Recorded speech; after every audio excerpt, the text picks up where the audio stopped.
doctores que están con nosotros y también les deseo buenas tardes, que la mayoría no están tan avanzados de horario como nosotros en Argentina y les queda más para disfrutar hoy a pesar de estas condiciones, pero espero que todos lo vivan lo mejor posible y lo tomen bien a pesar de todo. No tenemos mucha opción y tenemos que seguir adelante y por este motivo también seguimos con los seminarios para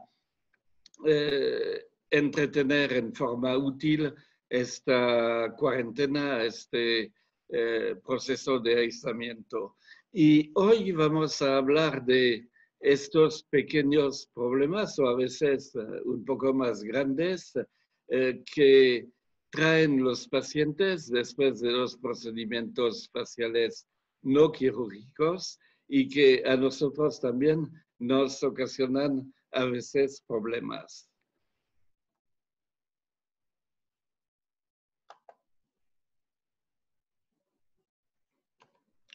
Bueno, intenté hacerlo procedimiento por procedimiento, aunque a veces parezca un poco repetitivo porque hay temas como los moretones, las equimosis que son bastante comunes a varios procedimientos, pero bueno, intenté hacerlo mejor para ser didáctico, pero también para no molestar y no ser demasiado engorroso y demasiado repetitivo. El primer lugar, porque a nivel de lugar que corresponde en el número de procedimientos, tiene el primer lugar las inyecciones de toxina botulínica. Efectos secundarios.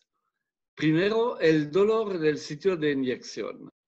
Eso se puede prevenir, curar, ¿no? No hay tratamiento porque una vez que termine la inyección ya está, pero puede prevenirse en varias formas. La primera, y eso es lo más importante, y para todo lo que vamos a hablar durante esta hora, un profesional con buena práctica. Y si uno no tiene buena práctica, los problemas pueden ocurrir y multiplicarse. Y para reducir este dolor, ¿qué hacemos? Primero, el uso de agujas de pequeño calibre, 30 de preferencia o 32. También hay un tip interesante, la inserción de la aguja en el folículo pilosebáceo, que no es tan sensible como las otras áreas de la piel. También pinzando la piel antes de inyectar puede ser una buena forma de disminuir el dolor.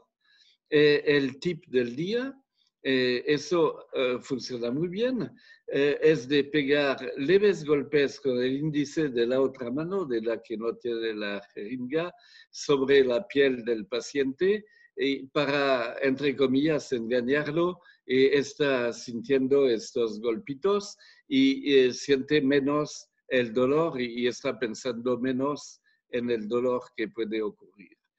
El uso de anestésico tópico como el EMLA también puede ser una buena opción cuando el paciente tiene sensibilidad al dolor.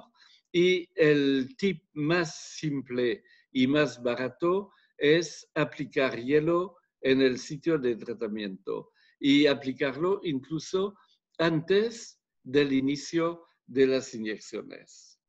Además de atenuar el dolor, eso va a ocasionar vasoconstricción y como consecuencia vamos a tener menos incidencia de equimosis y de moretones. Justamente el edema, la equimosis, son pocos comunes. Bolina estima que en el 1% más o menos de los pacientes en inyecciones de toxina botulínica. Como prevención, por supuesto, pero eso hay que pensar, a recomendar al paciente, pero eso antes de que venga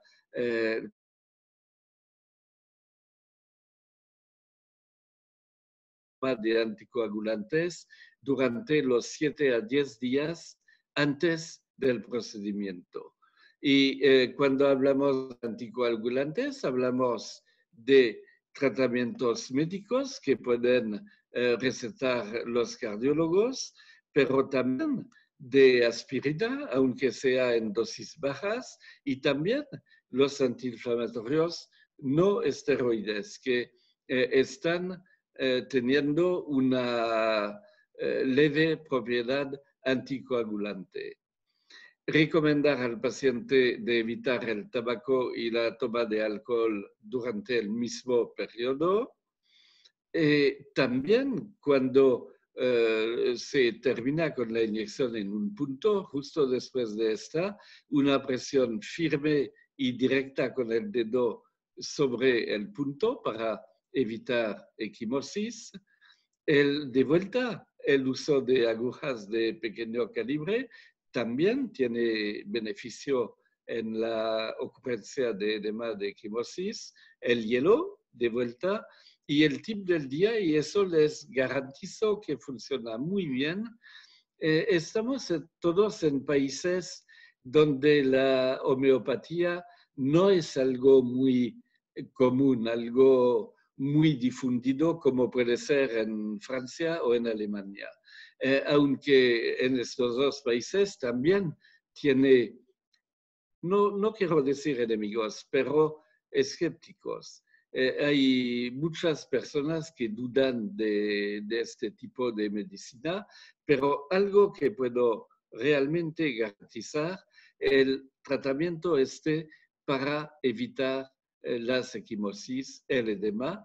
Hay que tomar una dosis de árnica 30 CH, es la dilución, 2 horas antes del procedimiento, y luego, después de 5 granulas de árnica 9 CH, que tiene mayor concentración, porque 30 es el número de diluciones y 9 también. Si hay 30 diluciones, la concentración es mucho más baja.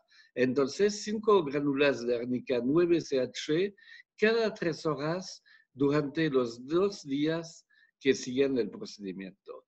Eso funciona muy bien, créanme. Edema equimosis, el tratamiento, el uso de crema con árnica puede ser satisfactorio, porque equimosis hablamos de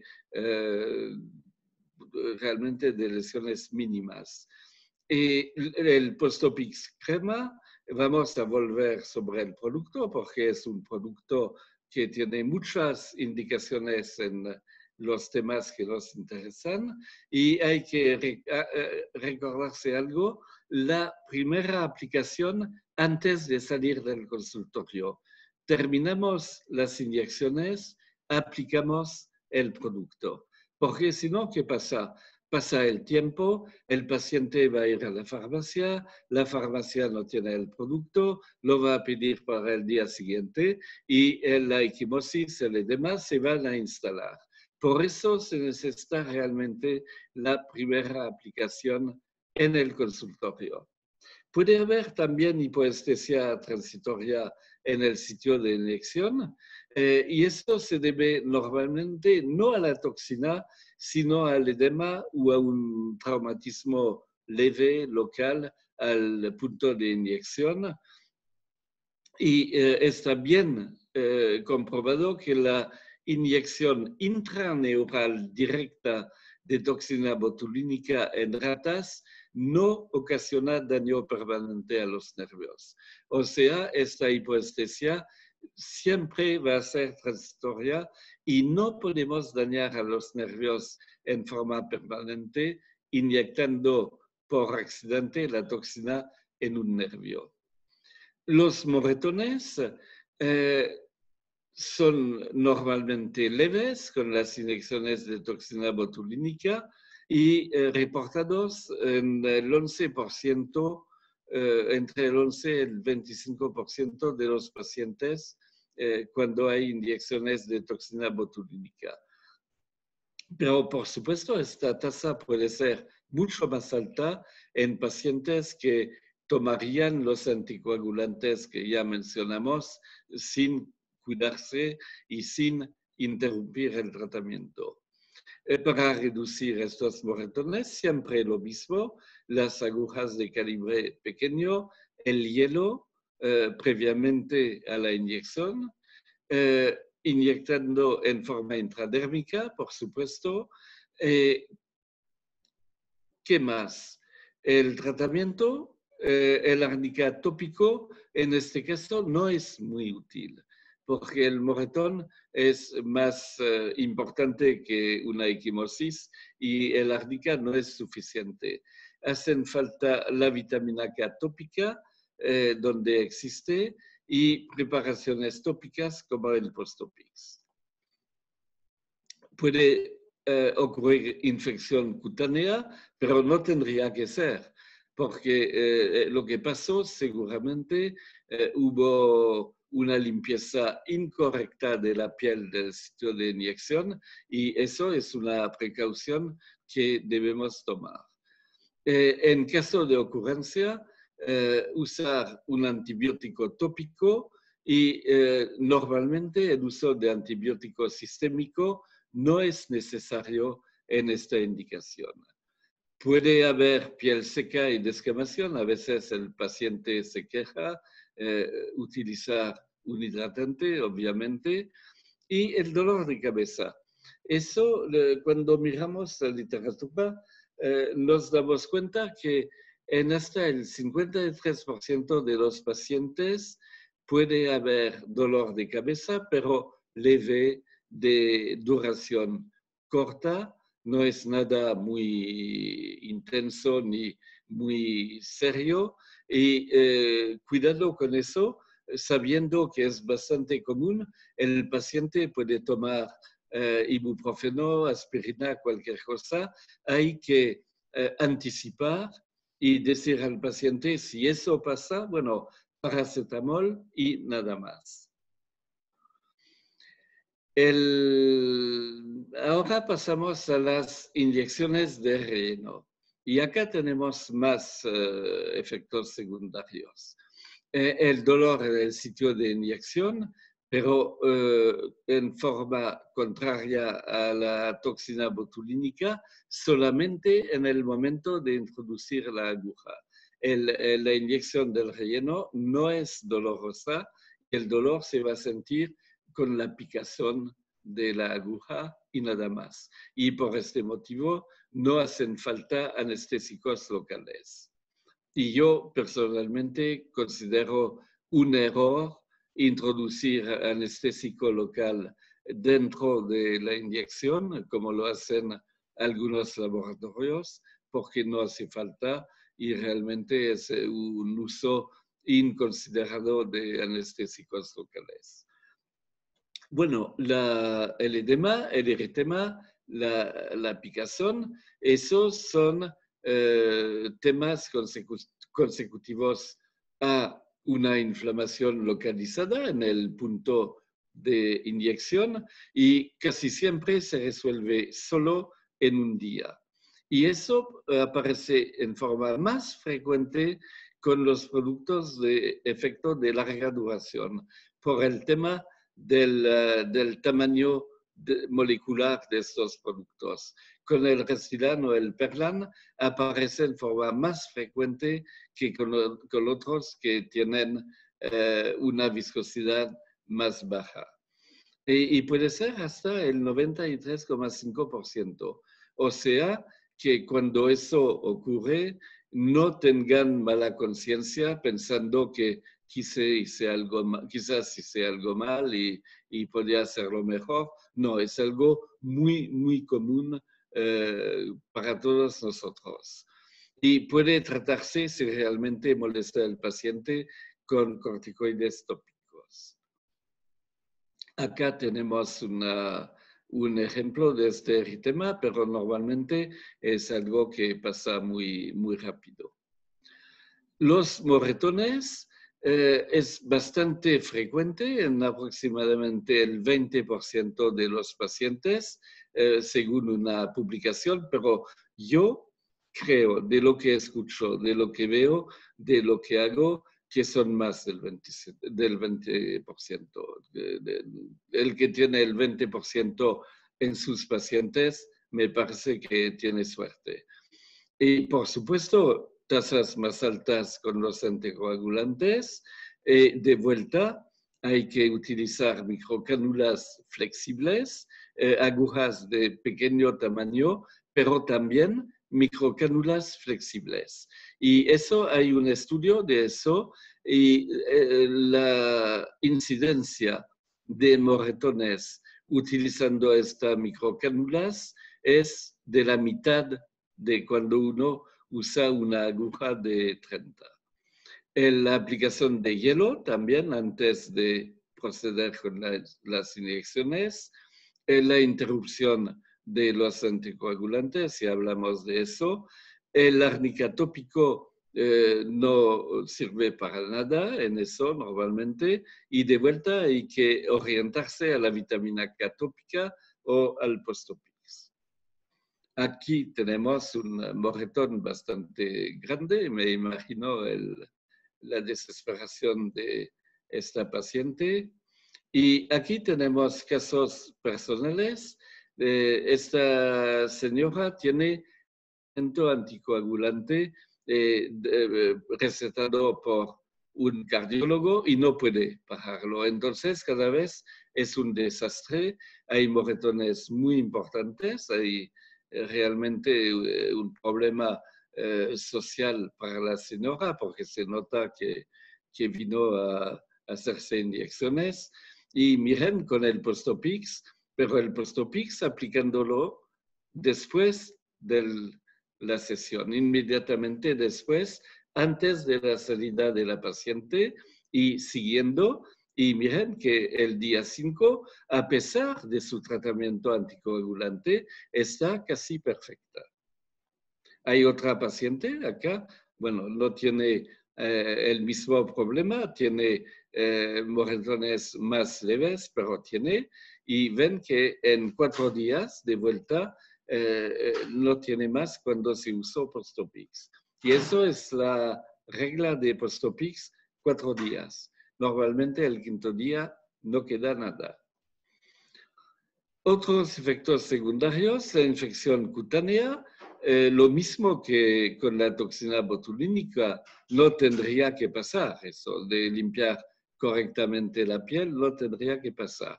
Y lo mismo también, utilizar un antibiótico tópico y el sistémico normalmente no es necesario. Hipopigmentación, eso tenemos problemas un poco más serios, digamos.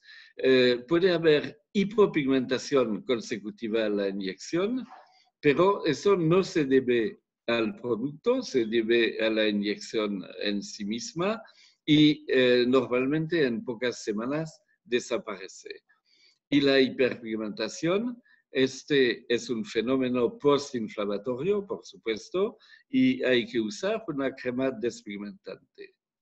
Acá tenemos casos de este tipo de hiperpigmentación siguiendo las inyecciones. Puede haber también, en forma muy rara y gracias a Dios, hipersensibilidad inmediata. Cuando ocurre, va a ser minutos después de la inyección y hacen falta corticosteroides intravenosos asociados con antihistamínico intravenoso también. En este caso lo manejamos muy bien. Y también el tema del herpes simplex, la reactivación. Y en estos pacientes hay que preguntar eso también cuando el paciente toma la cita, si el paciente tiene brotes de herpes simplex. Y en este caso hay que darle un tratamiento antiviral profiláctico con aciclovir o con Es normalmente el más clásico y lo mejor que pueda haber. Y postergar el tratamiento si el paciente está en fase activa, por supuesto. Y de todas formas, una fase activa de herpes simplex es una contraindicación para cualquier procedimiento facial. Aquí tenemos una buena foto también de lo que puede pasar. Los nódulos no inflamatorios. Estos se deben a la acumulación de material y eso significa mala praxis.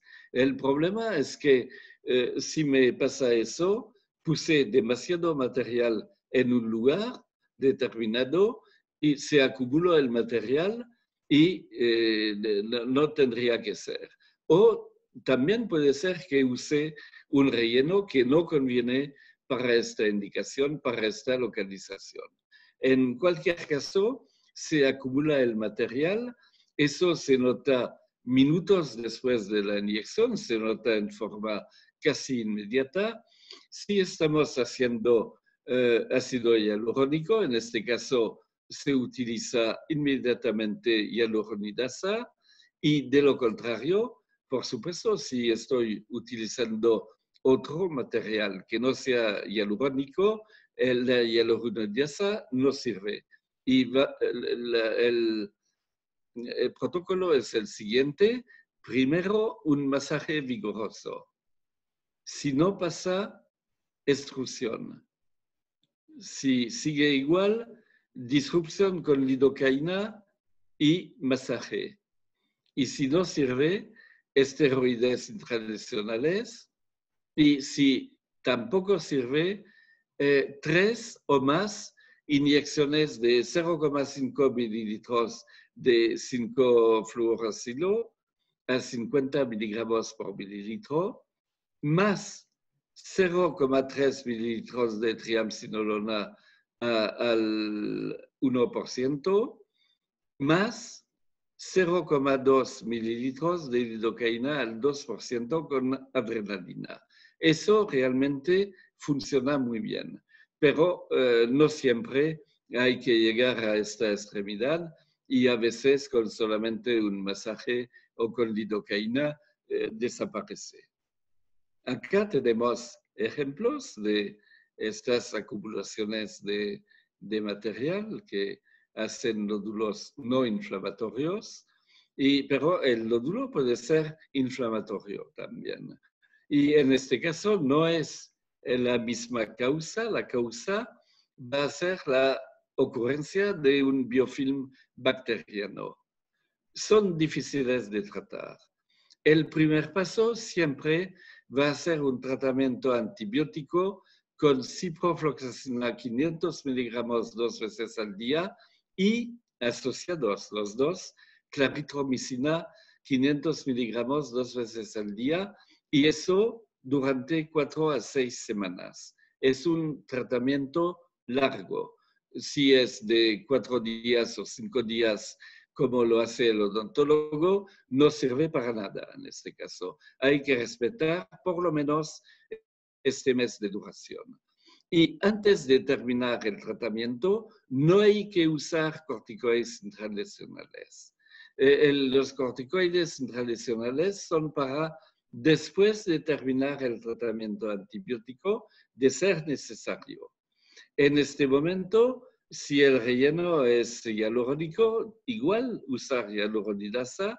Si es otro, el 5-fluoracilo inyectable hasta 50 miligramos por mililitro, sin o con corticoide, cada 2 a 4 semanas, cada 15 días o cada mes. Bueno, también puede haber granuloma de cuerpo extraño. ¿Qué está pasando? Eso hay que sospecharlo cuando los nódulos inflamatorios son de larga duración. Si no puedo sacarlo con los tratamientos que mencionamos, en este caso hay mucha chance, lamentablemente, de que se trate de un granuloma de cuerpo extraño. El cuerpo extraño, el relleno que inyectamos, se encapsula dentro de los monocitos y de los macrófagos. Incluso se constituyen macrófagos gigantes para encapsular las partículas de relleno. La incidencia no es tanta, entre el 0,01% y el 1%. Tratamiento inicial con corticoides intralesionales, triamcinolona, betametasona o prednisona, pero la primera es la más deseable. Se puede utilizar hialuronidasa si el relleno es de hialurónico y, de no tener respuesta, agregar 5-fluorouracil a los corticoides. Bueno, aquí tenemos un buen ejemplo de esto, del granuloma, y con ese tratamiento con antibiótico 5-FU triamcinolona y anestésico local, hubo un resultado excelente en 2 meses. Y acá tenemos un caso crítico, más crítico, y el autor no explica exactamente de qué se trató y cómo él lo manejó. Pero de cualquier manera, les recomiendo este artículo. Es de libre acceso, realmente es muy documentado, muy completo y trae muchas respuestas a muchos problemas que tenemos con este tipo de procedimientos. La microdermabrasión puede también conllevar problemitas del mismo tipo. Se trata de eliminar en forma mecánica las capas superiores dañadas de la piel. ¿Y qué está pasando? Eliminamos esas capas. Hay proceso de regeneración de la piel, empezando a las 24 horas y completándose después de 7 a 10 días o a veces más. El cuidado postoperatorio debe brindar un entorno ideal para la curación de herida, o sea, utilizar como protección vaselina blanca, que no tiene ningún efecto sino la de protección, pomadas con vitaminas A, C, E, o cremas oxidantes tópicas como Sodermix, que anda muy bien en la microdermabrasión y tiene doble acción Sodermix, que no tienen estos. Está permitiendo recuperar la cicatrización, la regeneración de epidermis muy rápidamente y además está disminuyendo la inflamación que aparece en forma, por supuesto, obvia con el proceso de microdermabrasión. Hay que aplicar varias veces por día, hay que lavar el rostro en forma suave con un jabón que no deje residuos o mejor con un Sindet o con un Sindet líquido. Y después de cada lavado hay que insistir con el paciente, él tiene que aplicar de vuelta la pomada. No hay que aplicar crema con ácido retinoico, ni protector solar, ni maquillaje, ni nada otro, hasta cicatrización completa de la piel. Y, por supuesto, si no podemos aplicar protector solar, es realmente mandatoria la evicción completa del sol. Hay que ser muy dramático en este caso con el paciente y decirle que de no hacerlo, él se expone a un gran número de efectos secundarios, más que todo a nivel de pigmentación. Entonces, hay que insistir en eso. Y justamente la hiperpigmentación es una complicación bastante común debido a la inflamación. Tenemos hiperpigmentación postinflamatoria. Hay que tratarla con hidrocortisona tópica o ácido retinoico, ácido glicólico, con hidroquinona también. Y cuidarse con la exposición solar y el uso de un protector es necesario siempre, pero bueno, no todos lo entienden, pero por lo menos durante los 6 a 12 meses siguiendo la dermoabrasión. Tenemos aquí casos publicados de hiperpigmentación a continuación de una dermoabrasión. Esta foto es 6 semanas después del procedimiento y recetando hidroquinona al 4% durante 2 meses, desaparece. Otro paciente u otra paciente del mismo estudio y ven que es bastante simple sacar esta hiperpigmentación. Cuando hay hipopigmentación es más grave, porque eso se debe obviamente a la destrucción de los melanocitos por el procedimiento.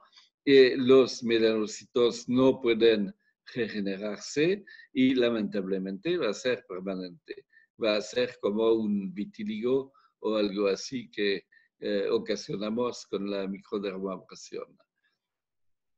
Puede ocurrir cicatrización hipertrófica. En este caso hay que usar un corticoide tópico o mejor intralesional. Yo siempre recomiendo intralesional para no tener el corticoide que va a pasar de los límites de la cicatriz y que va a dañar la piel sana. Parches de silicona, cremas tópicas como Sodermix, la infección poco frecuente, pero eso puede pasar. Y en este caso se necesita una terapia agresiva con antibióticos orales y tópicos, los dos.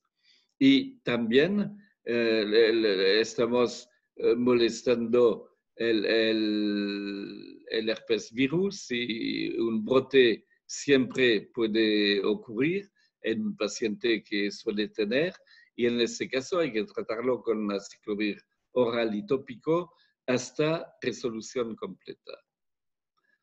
Los láseres, cada láser posee sus propios efectos secundarios y su perfil propio de complicaciones y ninguno es parecido al otro.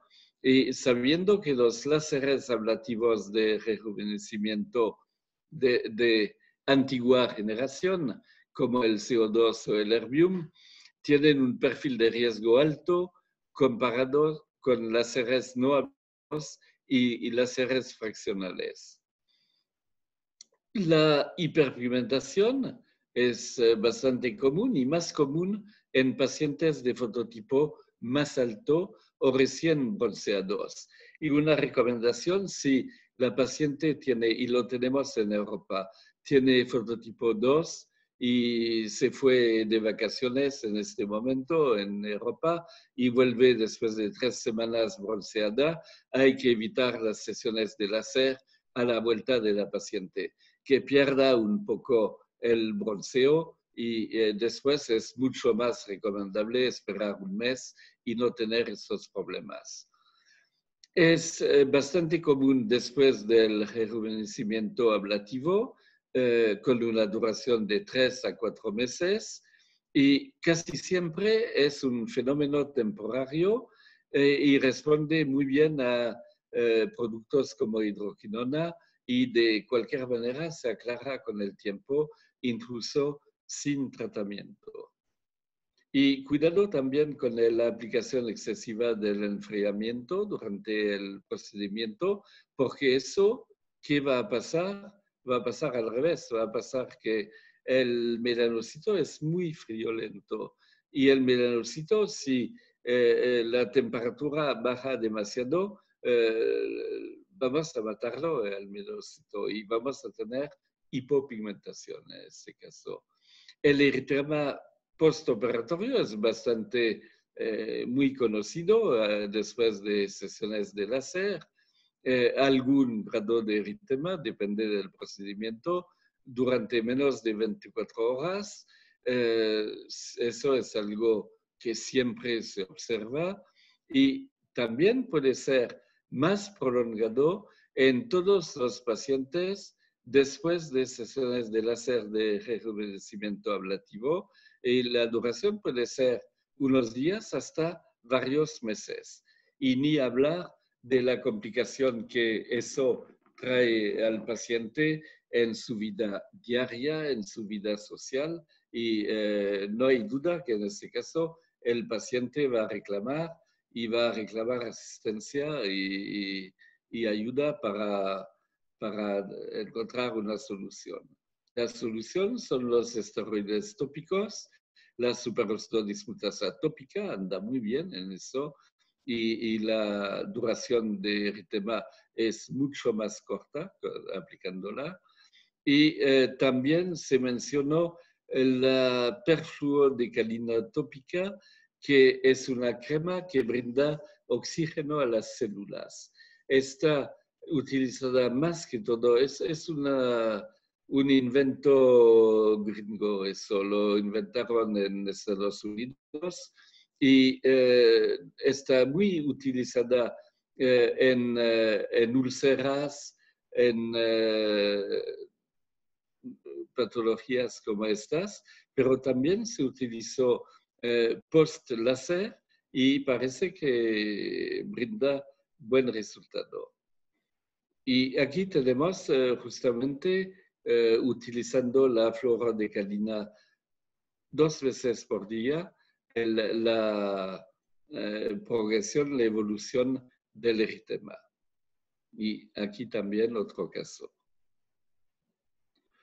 Bueno, hipopigmentación, hablamos del tema del resfriamiento, que hay que cuidar eso.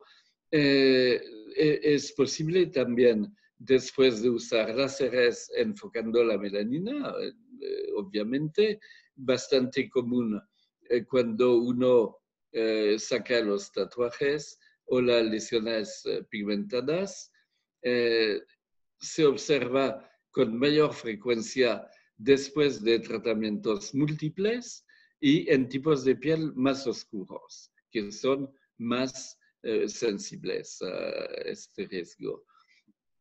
Usualmente temporaria la hipopigmentación, pero a veces puede ser permanente y en este caso, de vuelta, no existe tratamiento.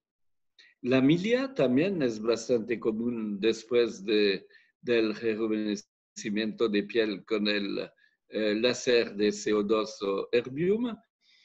Se puede reducir por aplicación de ácido retinoico o glicólico tópico, pero también puede tratarse fácilmente por extracción manual de los granitos.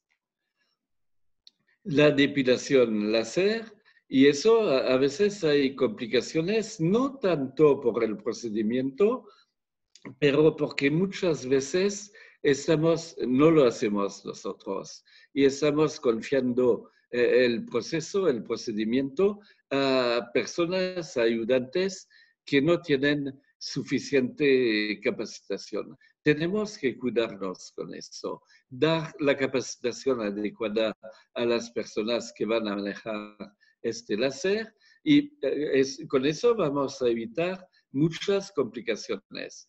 Quemadura puede ser cuando se aplica en forma con demasiada intensidad. En este caso, esteroides tópicos, antibióticos tópicos en prevención de infección. Puede haber cicatrices. Hay que prevenirlo usando sistemas de enfriamiento. Hiperpigmentación, bueno, que como con cualquier cosa, con cualquier láser, con cualquier procedimiento, hay irritación, hay hiperpigmentación postinflamatoria. Eritema, edema, igual, esteroides tópicos, el Sodermix anda muy bien también en este caso, y puede haber también dolor a veces. En este caso hay que usar el sistema de enfriamiento del aparato y el anestésico tópico si realmente el dolor no se soporta por la paciente. La luz pulsada tiene unas complicaciones como quemaduras, a veces con ampollas, en este caso igual, esteroides tópicos, antibióticos tópicos preventivos, hiperpigmentación postinflamatoria, esteroides tópicos, infección. En este caso, uno puede recibir antibióticos tópicos preventivos para evitar el riesgo de infección. Bueno, y decidí agregar algo que está fuera del tema, pero que tiene que ver en esta época. Hubo un artículo muy interesante que acá van a encontrar los datos exactos, que apareció un mes atrás y detallando los consensos para los procedimientos estéticos en esta pandemia de COVID-19. Y bueno, hay riesgos. Tenemos el consultorio donde estamos haciendo estos procedimientos. Hay riesgos. Primero, la tos, los estornudos de pacientes y acompañantes en el área de espera. Ya está empezando cuando ingresan y ni hablar cuando los tenemos enfrente. También hablar en voz alta, en voz fuerte, respirar en forma profunda, genera aerosoles y en este caso todos estamos aprovechándonos del aerosol del vecino y si él está contagiado en este momento, vamos también a hacerlo. Tenemos salas de procedimientos a veces con ventilación natural limitada o incluso nula. Hay que tomarlo en cuenta. Tenemos aire acondicionado central con una sola unidad de enfriamiento y múltiples respiraderos en las salas del consultorio y eso en la mayoría de las clínicas estéticas. Puede haber distancia inadecuada entre el paciente y el médico y eso cuando uno hace una inyección de relleno, por supuesto, no tiene los 2 metros de distancia que siempre estamos recomendando. Algunos de los procedimientos pueden llevar mucho tiempo con un paciente y son procedimientos largos y de alargar el tiempo multiplicamos el riesgo. Tenemos procedimientos que generan aerosoles o humo, como microagujas, el plasma rico en plaqueta, la microdermoabrasión cristalina y tratamientos con láser también. El manejo repetido de equipos, bueno, que sean los láseres, los equipos con pantalla táctil en el escritorio, todo eso puede ser una fuente de riesgo. Las sillas para los pacientes cerca del médico. El paciente cuando se va a sentar frente a los otros tiene que tomar una distancia también, mejor así. Y también el manejo de muchas cosas, de formularios, de efectivo, de la tarjeta de crédito, por el personal de recepción, los pone en riesgo. Bueno, hay un consenso para, primero, antes de hacer cualquier cosa, la programación de los pacientes. Porque la programación del paciente es un paso crítico para la seguridad de ellos mismos, pero también los médicos y el personal de apoyo, la recepcionista o cualquiera, la enfermera, es algo importante. Hay que cumplir con las pautas para el distanciamiento social y así garantizar la seguridad de todos los que estamos en la clínica. La programación avanzada debería ser obligatoria, o sea que el paciente viene solo antes y programa el procedimiento, o mejor, quizá todavía por teléfono. Eso estamos diciendo acá, o en línea, incluso por internet, pero con personal capacitado, porque no se trata de pedir el delivery a Globo o algo así y tener a alguien que dice, bien, voy a traer las empanadas. No, es algo mucho más serio, mucho más complicado y tenemos que capacitar el personal para eso. Bueno, el intervalo de tiempo entre las citas es un tema importante y va a variar según el tamaño del área de espera. Si tengo un tamaño microscópico, no voy a poder amontonar pacientes aquí, va a ser de uno por uno y no en otra forma, sino no va a haber distanciamiento y tomamos riesgo y hacemos tomar riesgo al paciente. Depende también del espacio entre las sillas de espera, vamos a hablar de eso más adelante, del número de salas de tratamiento activas, si puedo manejar 3 o 4 pacientes en el mismo momento con personal adecuado en salas distintas. En este caso, voy a tener más citas y dependiendo, por supuesto, del número de médicos y de terapeutas. Y cuando el paciente quiere visitar la clínica, me parece muy bien, pero hay que alentarlo a hacerlo solo o con solo un asistente y no tener hacinamiento en la clínica con visitantes que vienen a chusmear y a ver cómo está la clínica. No es la época para hacer cosas así. Y eso sí, sería prudente suponer que cada persona que camina en la clínica, que sea un paciente, un acompañante, una enfermera, el mismo médico, cada uno puede ser una fuente potencial de infección. Y hay que tenerlo en la mente, guardarlo en la mente. Bueno, después de eso de programar el paciente, va a haber que categorizar el paciente. El personal va a deber estar capacitado para tomar la información necesaria por teléfono o en el momento de concertar la cita. Y obviamente, porque esta pandemia evoluciona muy rápido, esta información va a tener que verificarse nuevamente cuando ingrese el paciente a la clínica.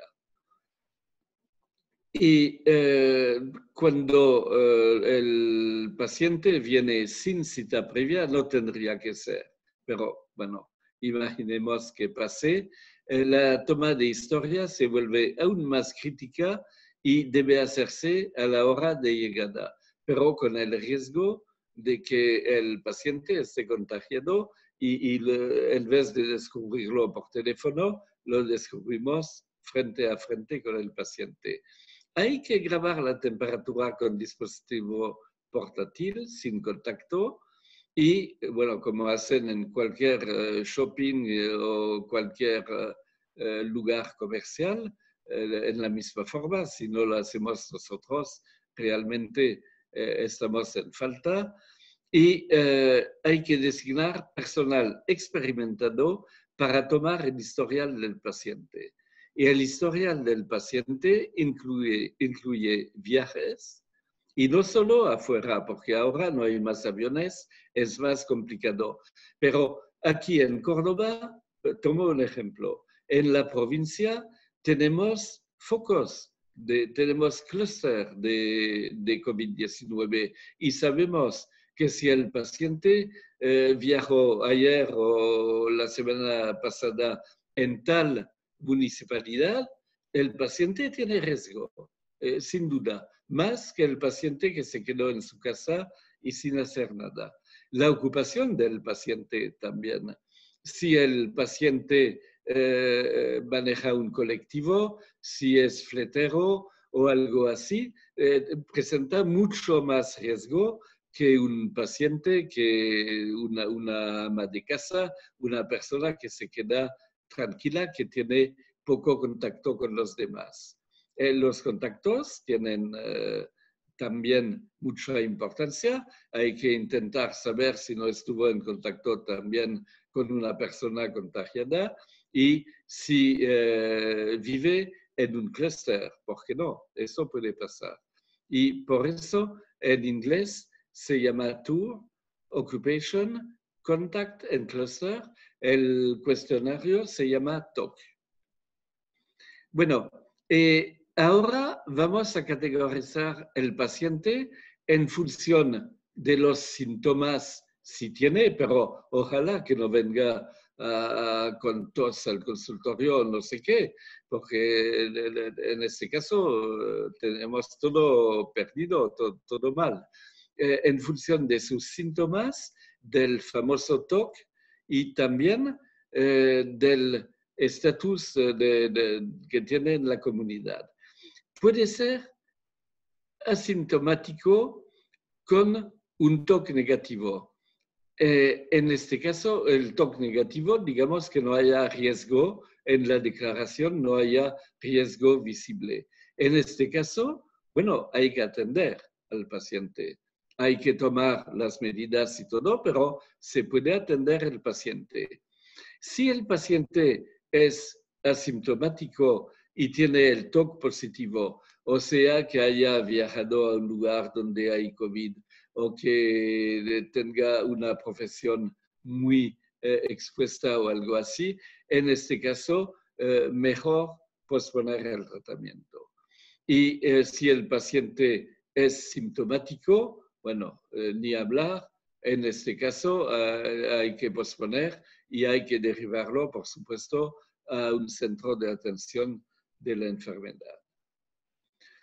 Ahora, los procedimientos. Hay 3 categorías de procedimientos en función del riesgo. Los que tienen bajo riesgo, riesgo moderado y riesgo alto. Y en bajo riesgo son los que podemos hacer con poco riesgo, porque no vamos a quedarnos los brazos cruzados durante 2 años tampoco. Todas las inyecciones de toxina botulínica, de relleno, de todo eso, todo lo que es inyecciones tiene riesgo bajo.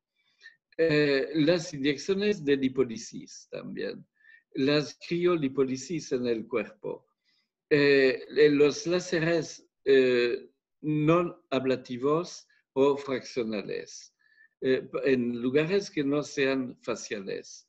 El AIFU, en localización extrafacial, el plasma rico en plaqueta también. ¿Qué más? Los peeling químicos, eso también es algo que tiene poco riesgo. La escleroterapia para los de nosotros que lo hacen. Bueno, eso es una parte grande de nuestro trabajo a diario y eso podemos hacerlo con poco riesgo.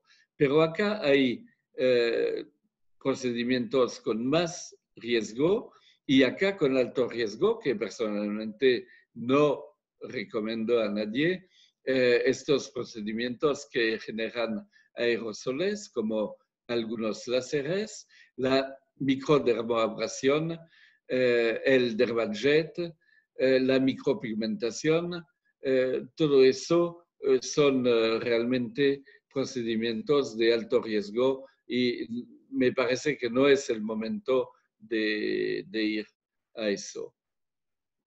Bueno, hay un consenso para el manejo del personal de la clínica y los miembros del personal de mayor edad, de más de 60 años, o aquellos con comorbilidades asociadas como diabetes, afecciones pulmonares, cardíacas, bueno, lo que sabemos que son factores agravantes en el pronóstico del COVID-19, hay que darles licencia o ponerlos a trabajar en áreas donde no haya contacto con el paciente. También se puede emplear el personal en menos horas de trabajo de lo habitual o llamarlo por rotación o los dos para evitar el sobreriesgo en el personal. Y se considera, según el consenso, que en cualquier momento no debe haber más del 33 a 50% del personal de tiempo normal trabajando en la clínica. Y eso para evitar el amontonamiento de demasiadas personas. Por supuesto, hay que darle capacitación al personal en cuanto a ponerse y quitarse el equipo de protección y también proporcionar el equipo, es lo menos que se pueda hacer. Y también repetir siempre, alentar al personal a lavarse las manos frecuentemente con agua y jabón durante al menos 20 segundos. Lo escuchamos a cada rato en los programas de televisión, pero hay que repetirlo. Bueno, a nivel de protecciones, cuando hablamos de estos procedimientos de riesgo bajo, los guantes descartables, estériles, por supuesto, y en cualquier tipo de procedimiento, el gorro también, en cualquier tipo, pero eso lo hacemos incluso si somos serios, lo hacemos en tiempo normal también, no hace falta el COVID para hacerlo. Protectores de zapatos cuando hay un riesgo alto, protección ocular siempre, y es porque el virus se transmite a través del fluido ocular, y es algo conocido, y la máscara quirúrgica de 3 pliegues para riesgo bajo y el N95 por los riesgos más altos. Bueno, esta persona, la recepcionista, miren las precauciones que podemos tomar. La primera es de ponerle una pared acá de plexiglas para que no esté en contacto directo con el paciente, que no tenga el paciente con tos a 50 centímetros enfrente de ella. Y por eso hay que guardar un espacio, una distancia. No puede estar pegada al paciente, hay que poner distancia con la distancia física del mueble, pero también el plexiglas. Miren que tiene acá a mano el desinfectante o alcohol en gel para lavarse las manos en cualquier momento. Tiene la máscara acá también y acá dicen, pero es una revista, es un grupo de americanos, es un poco distinto aquí, dicen que está privilegiando o casi haciendo de forma exclusiva el pago a distancia para evitar de tocar la tarjeta del paciente y menos el efectivo. Bueno, aquí es otro lugar del consultorio. Tenemos a mano del paciente, pero también del personal del consultorio, el aparato para distribuir el gel desinfectante, pero también aquí hay unas instrucciones con dibujos para repetir y hacer recordar a cada rato las precauciones que tenemos que tomar dentro del consultorio. Y acá la sala de espera. Y miren, el distanciamiento debe ser de 2 metros, por lo menos, entre los pacientes esperando. Y eso hay que cuidarlo mucho porque en muchos países, incluso en la zona, es obligación legal. Y si entra algún tipo de inspector o no sé quién en el consultorio y encuentra a los pacientes amontonados como sabemos hacerlo en tiempo normal, va a ser pretexto a una multa. Eso. Bueno, esperando que eso fue útil para manejar un poco esta época, voy a hablar unos segundos de Postopix crema, que es un tratamiento curativo de hematomas post-procedimiento. Ingredientes activos, primero fucoidanos de un alga que se llama Undaria pinnatifida y el extracto de Quassia amara, ya hablamos varias veces de eso, que es antiinflamatorio. Y este va a ser anticoagulante, pero no hemorrágico. Es anticoagulante, permite resolver el hematoma, pero no va a favorecer hemorragia ni derrame de sangre. Indicaciones en las contusiones de cirugías plásticas, los moretones, hablamos, tenemos mucho, que sea por cirugía, por inyecciones, por láser y también con la mesoterapia. Eso también ocasiona, no hablé aquí, pero ocasiona moretones y lesiones menores. Como lo decía, el producto tiene propiedades anticoagulantes, antiinflamatorias y antioxidantes. Y los targets, por supuesto, la dermatología, la cirugía plástica, la medicina estética en general. Bueno, les agradezco muchísimo y voy a cederle la palabra al amigo Francisco. Estoy seguro que tendrá algunas preguntas, como siempre. Buenas tardes, doctor Diel, ¿cómo está? Bien, gracias, Francisco. ¿Cómo estás? Muy bien, gracias a Dios. Aquí nuevamente en otro webinar de LSI para Latinoamérica. Sí tenemos varias preguntas, doctor, y gracias a todos los participantes por enviar sus preguntas. ¿En qué tipo de procedimientos se utiliza más el Post-Opix, según su experiencia? ¿El Botox? El Post-Opix. El Post-Opix. No, más que todo en moretones de procedimientos, el que más lo utiliza, más que el dermatólogo, es el cirujano plástico, porque tiene moretones más importantes, por supuesto, debido a la importancia del procedimiento de él. Los nuestros son menores. Y si no, en los nuestros se utiliza más, según mi experiencia, después de las inyecciones de rellenos. Según los médicos cirujanos plásticos, entonces la objeción es de que sería para utilizarlo más de uso facial y no corporal. Y corporal también, pero el problema, el problema que no es para nada científico, ni médico, ni nada. El problema es más comercial. Es que el tubito es de 15 gramos y cuando el plástico está haciendo un procedimiento tipo, no sé, cualquier cosa, pero que tenga... Una liposucción, por ejemplo. Sí, una liposucción, por ejemplo, que tiene un área bastante grande. En este caso, el tubito es suficiente para un día.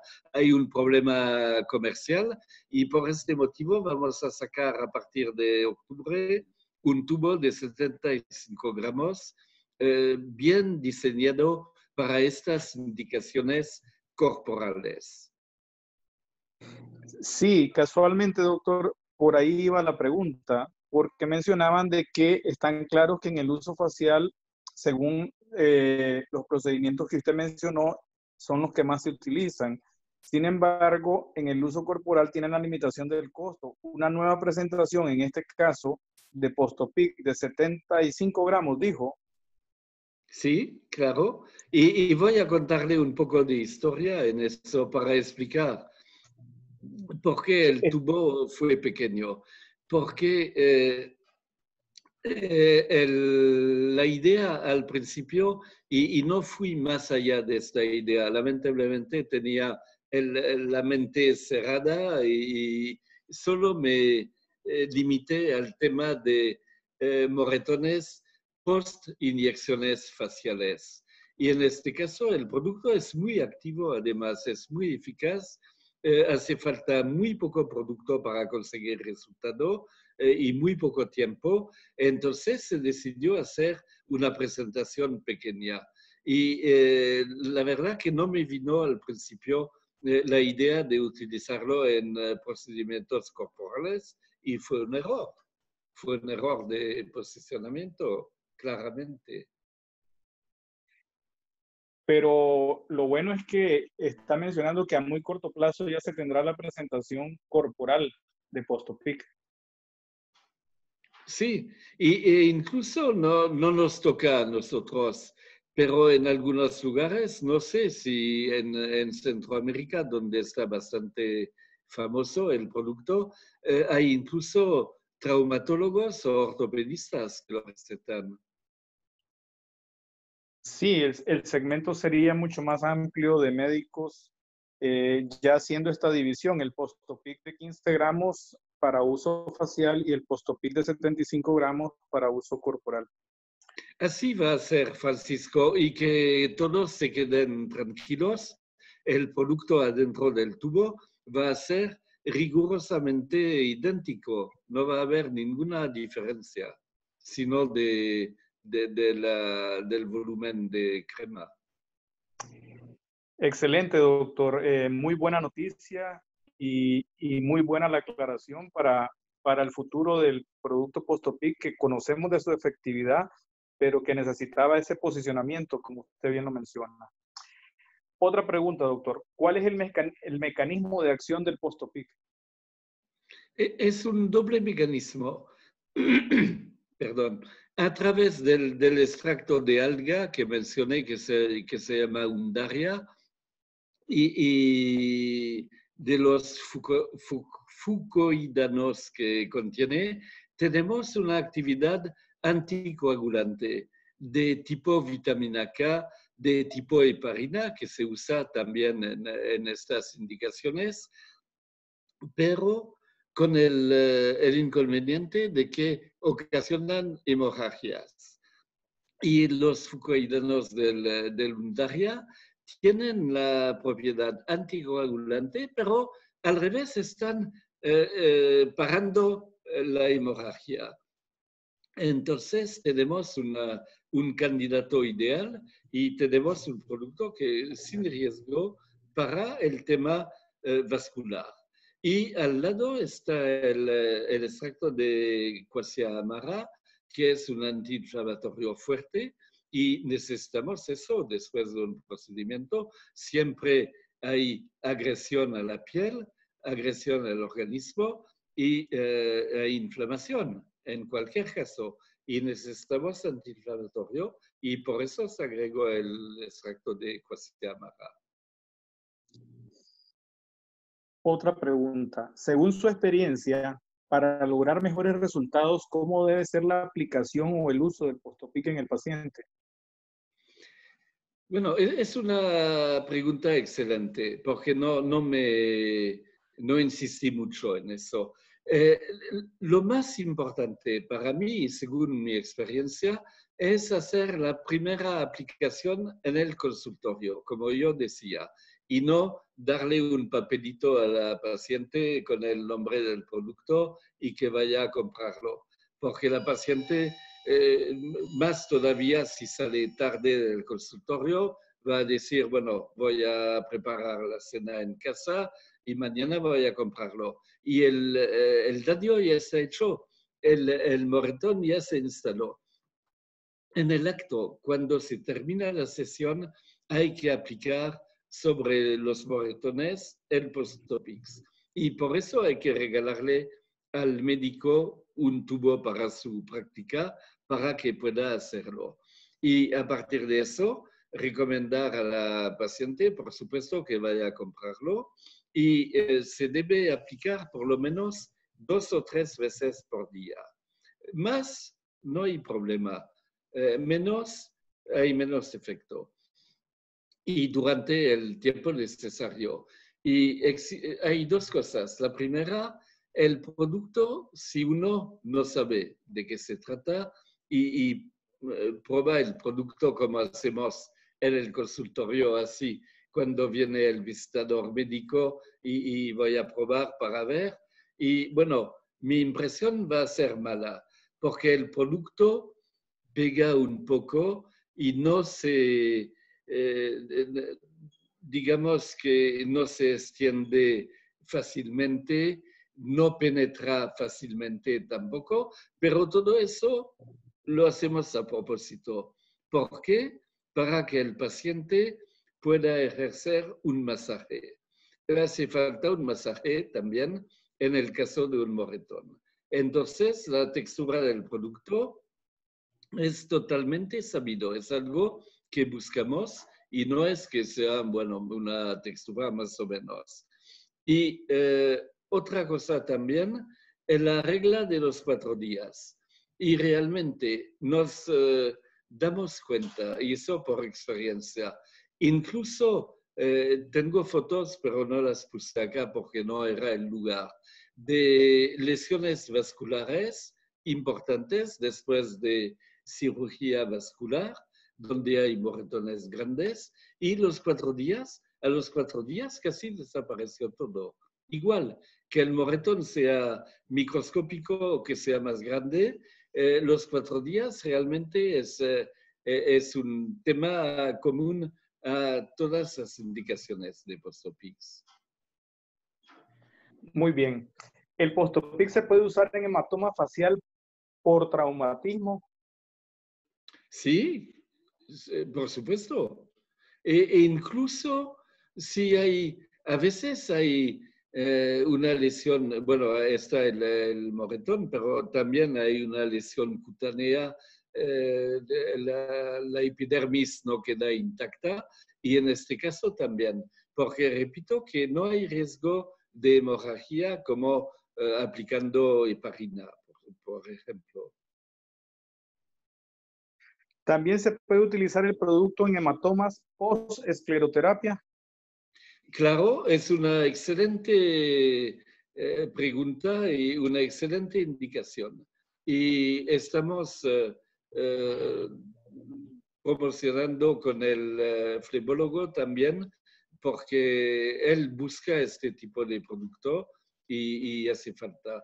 Y doblemente porque el problema después de escleroterapia está el moretón. Es un problema para el paciente, obvio, como cualquier moretón, pero además, si el moretón se instala, queda algún tiempo, se va a quedar algo de hemoglobina y de pigmento de hierro. Y después el moretón se va a aclarar, pero queda esta mancha un poco marrón, un poco oscura, y que es muy complicado de sacar después. Entonces, en escleroterapia es muy importante tratar los moretones. Bien. Otra pregunta. ¿A qué dosis se puede utilizar el fluoracilo en el caso de granulomas por materiales de relleno? Perdón, no escuché bien, se cortó al principio. ¿A qué dosis se puede utilizar el fluoracilo en el caso de granulomas por materiales de relleno? De 50 miligramos por mililitro. Ok. Y se hacen normalmente inyecciones de medio mililitro en el nódulo, más o menos. En este momento, doctor, esas serían las preguntas con Postopix. Hay un par de preguntas con Sodermix que serían las últimas preguntas que le vamos a hacer. Sí, con gusto. ¿El Sodermix se puede aplicar en incisión recién hecha? Sí, sin problema. La última pregunta. En eritema por láser, ¿cuánto tiempo se usa Sodermix? Normalmente depende del láser. Primero porque el eritema, la duración del eritema depende del tipo de láser. Hay láseres que los ablativos y los CO2 y estos de otra generación, digamos, tienen eritema de mayor duración. Pero normalmente es cuestión de unos días. y desaparece el eritema. Muy bien, doctor. Muchísimas gracias nuevamente por su tiempo, su charla, su conferencia, por contestar todas las preguntas y respuestas. Gracias a todos por participar y nos vemos entonces el próximo miércoles 19, doctor, a la misma hora. Claro, con mucho gusto, y voy a preparar con mucho ánimo la presentación para brindar material nuevo, como siempre. Muchas gracias a todos y buenas noches.